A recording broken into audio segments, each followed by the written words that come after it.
piano was my first instrument that I learned. It was really my first contact with learning music and loving music, and also learning to explore writing for the piano, even at an early age.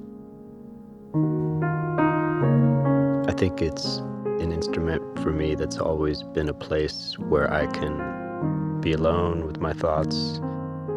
I don't need any technology.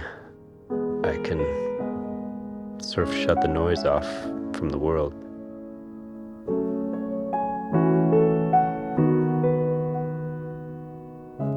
The journey started in Akureyri in the north of Iceland, and I worked with my longtime collaborator, Francesco Donadello, who I met in Italy around the time that I was making my first records.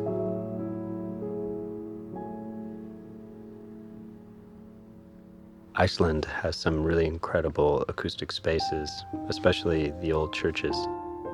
And I realized that I wanted to explore recording in these for their history and for their acoustics.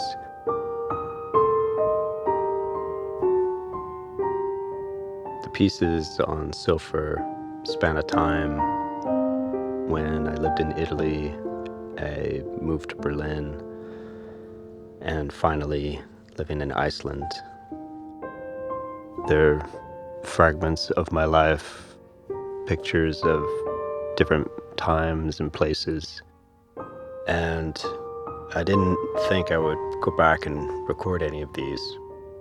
But when Deutsche Grammophon asked me to do this, I realized that I felt some pieces still needed to be finalized and put to rest.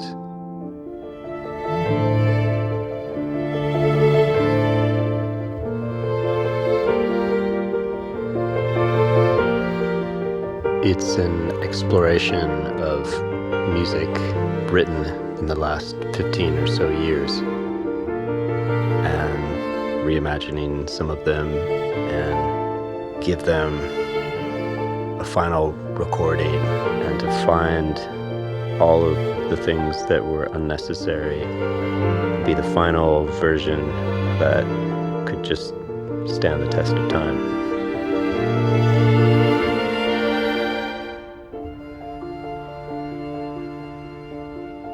I think that every place has its own resonance, its own tempo, and all of the places that I've lived and written music have somehow found themselves in the music.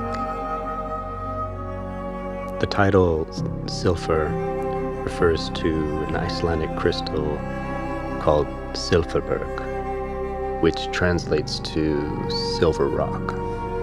And it has the unique quality to reflect light in two perspectives.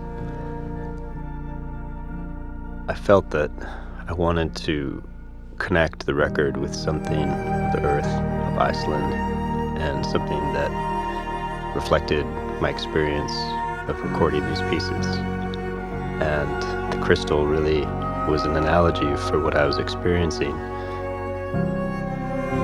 I think that music makes us very aware of the moment because it's an art form that can only be experienced in the moment. And when it's gone, it's already in the past.